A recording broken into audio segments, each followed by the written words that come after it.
Howdy folks, Don Bruce here again. So we're almost finished up with this model. In fact, in the last video we put lights on, before that we got everything in place. So really the only thing left to do is to put windows in. Now, some of you may have models where you actually put a window texture in there, and if you manage to do that, then this video doesn't apply to you. But for those of you who want to use Transport Simulator's patented Textura glass, where you can actually break windows with damage, you can replace them with glass panes, and you can view them from the inside and turn them on and off however you wish, this tutorial is for you. So to start out, I thought I'd mention something real quick, and that is that windows do take a hair more time, but there's also not as many rules to them. And I'll go over that in a minute. The first thing you need to do, obviously, is make shapes. Now, unlike the lights in the last video, windows can either be squares or triangles. They cannot be hexagons or septagons or dodecahedrons or whatever, but you can make those shapes out of triangles, so really if you make something that's more than 4 sides, just triangulate it. Blender has an option for that. If I go into Mesh, Faces, and there's triangulate. So if you got yourself a big fancy octagon window you still want, you just triangulate the faces and you'll be good. So anyways, so the first thing you're going to do with windows is you need to make shapes over where your windows go. Now in Blender this is pretty straightforward. You can hit this little vertex select button, get close enough to see everything, and I'm going to switch this into solid mode because it's a bit easier to see what I'm doing. And you go into object mode and edit mode, so you can edit around here, and all you have to do is just click, hold shift, click, hold shift, click, hold shift, click, and you make a face. So pretty simple. And sometimes you can hit control and it's smart enough to select all 3 points, or all 4 points, my bad. Sometimes it's not. Sometimes it does. It really depends on what you're doing and how your model is structured. I'm sure there's rules for this, but I don't know them. I am not a Blender wizard. I am simply a Blender novice. So you just go cover up all your holes with shapes, and you could do this in a modeler if you wanted to, but there are a couple important things to know. First thing is obviously windows are flat. If you're doing this in a modeler, like I showed in the lights, you're going to have cubes. And if you have cubes that are part of windows, you're going to get cubic windows, and you don't need windows on the top. And if you had a cube and you give it a window texture, it's going to show over here too, no matter how your inner windows are set up. So that is also a problem. So really, and find in Blender, it's not that difficult. The second part is if I switch here into texture mode, the windows are white. Now, MTS will automatically apply whatever window texture is selected to these bits right here. So you do not need to do anything texture-wise with these, which in Blender's case makes it actually rather simple if you don't have to mess with texturing. Hence why I recommend doing it in Blender versus going and doing it in, say, Blockbench or something else. So anyways, you have those windows there, and let me go and get some more over here on the back side here. And again, these can either be... Okay, why didn't the F key work? Did I not select 4? Maybe I didn't select 4 of these. There we go. Did I select... No, I didn't select the wrong 4. I guess I just must have selected ones that don't make a face. Yeah, well that... No, not that interior one. I need that one. So you just click, click, click, click, click. Pretty easy. And what I'm going to do is I'm going to put all these windows in the body model, because this is where I can select these little vertices and get them to be exactly where these shapes are. And then select another one. Hit F. Okay, so those are done. Now it's time to get these, which Oh, fine. How am I going to do that? Put the support right there in the corner. I'll just have to skip that then.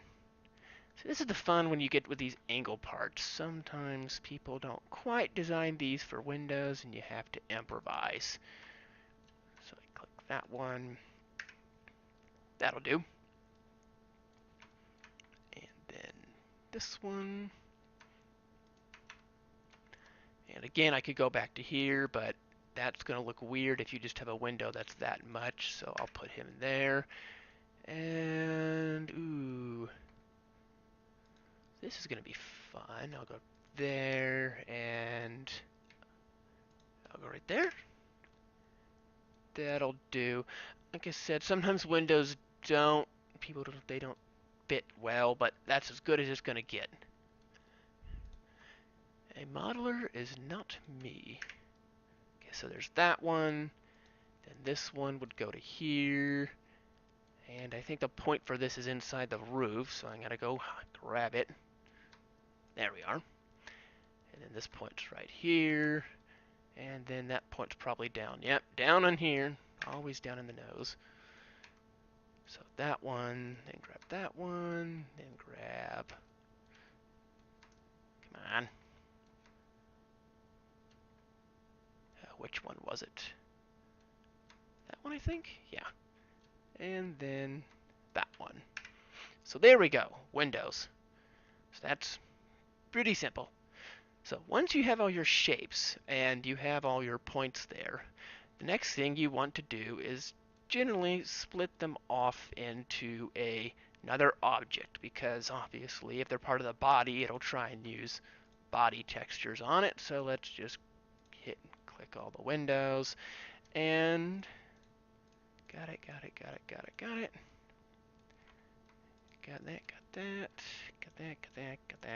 got that, and hit P.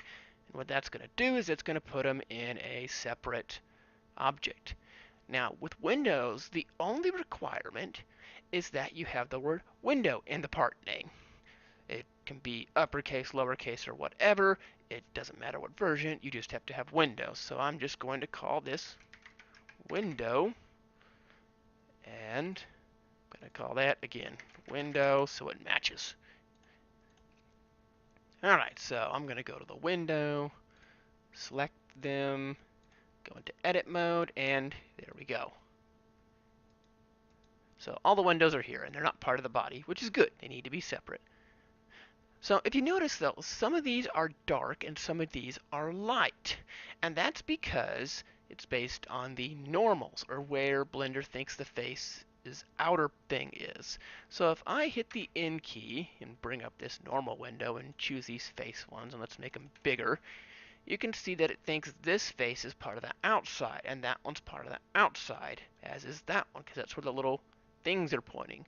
But all these others, it looks like it's pointing inside, which tells me that Blender thinks the face should be facing this way. Now, MTS expects all your windows to have their faces on the outside. That's how it knows what's inside and outside for rendering. So what I'm going to have to do is just select all these guys where the little things aren't pointing to the outside. Grab him. He's okay. Him, there, and there. And you can go to Mesh, Normals, Flip. So see how they got brighter? That's what they're supposed to look like. And so that's going to tell MTS, hey, all these face outwards. This is the inside. If you turn off Render Interior Windows, these won't show. So that is that. Now, next thing you're going to have to do is split these off. But before I split them off, I'm going to want to check to make sure they're in the right positions. So first off, what I like to do is just go inside the models and see how everything looks. So again, all that looks fine. All that looks fine. No problems there. The front windows can tend to be a problem, but again, that looks okay. So one thing I would consider, and this is more for vehicles than airplanes, because airplanes you kind of want to look streamlined. But for vehicles, you can take the windows, and if you hit the G key and move them a hair. And if you, I have this little pane here hidden, but I can go up to here. So vector, that's how much you move them. So if I just set all these to 0, it's like I didn't move them. But you can move it a little bit in the X to bring it out or in. And with vehicles, I kind of like to recess the windows a little bit inside the frames, just so it's a little bit more defined. And for aircraft, it doesn't really matter, but I find it helps just a hair with the texturing if you put it just a hair inside. Not enough that it ruins the look. And honestly, on these outside ones, I probably won't do that, just because it's going to look more streamlined if I leave them out here. But these front ones, maybe let me see if they need to be moved. Sometimes they look kind of ugly. Yeah. Maybe this back part right here. And what you can do is you can go to edge select, and you can just grab that and move that in a hair. And so X, nope, other way. So you just move that just in a hair so it lines up better. This guy, really can't do anything with him, so I won't bother. And same thing with this guy. I'm going to move him in just a smidge. There we are. And this here was down underneath, so I'm going to grab these guys and move them up, just so they're not underneath the fuselage, because that's kind of silly. Come on, 0. And let's see, 0.01. There we go. So just a hair, and then of course I'll need to move them backwards just a hair. So just that way your texture will neatly line up with the white lines around the bezel of the windows.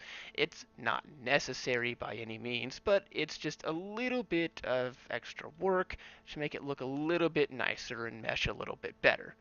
So anyways, there's your windows. Pretty simple. Now, another rule that MTS has with Windows is that it only looks at windows and it sees any shape inside one of these objects as window as being a single window. So before where I said if you take an octagon or something and make a bunch of triangles out of it, MTS will still think it's one window because it just says window and it's only one object. If you want to have multiple windows per se, so multiple panes of glass can be broken when you get attacked, then you're going to want to split them into separate objects. So the real easy way to do it is just, again, go into your face select mode and hit P. So there we go, window.001, 002, so on and so forth. And you can just go around until you don't see any more windows, and I suppose you can rename them if you want to. But with this one, I really don't care because they're just all windows and there's nothing special about them. Alright, so that's split off, and actually there are no more windows in the window part, so I'm just going to go ahead and delete that. So there we are, windows 1 through 20, and didn't even have to name them. So every time one of these breaks, and like you break window, breaks 15, boom, that'll break. Maybe it breaks 7 next, boom, that'll break, and so on and so forth. So the only other thing I want to mention about windows is that you can combine a window with a rotatable part.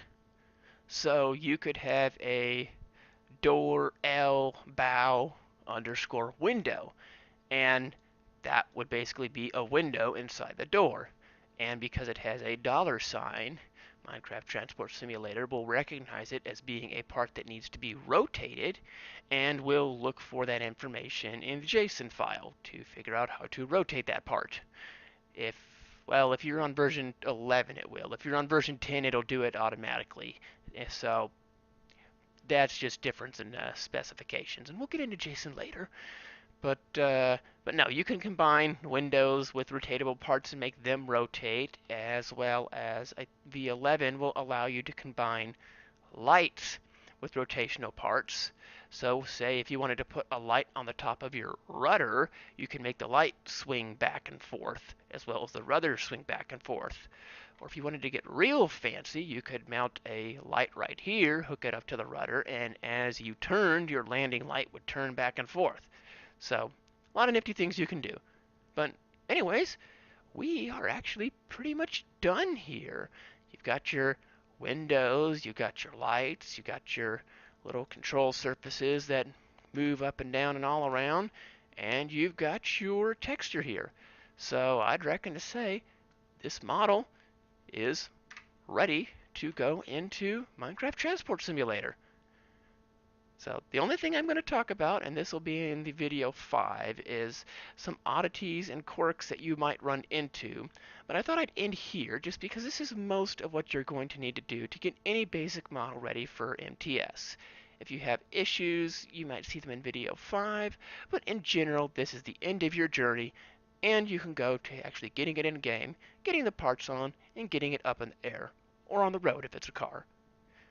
This has been Don Bruce, signing off.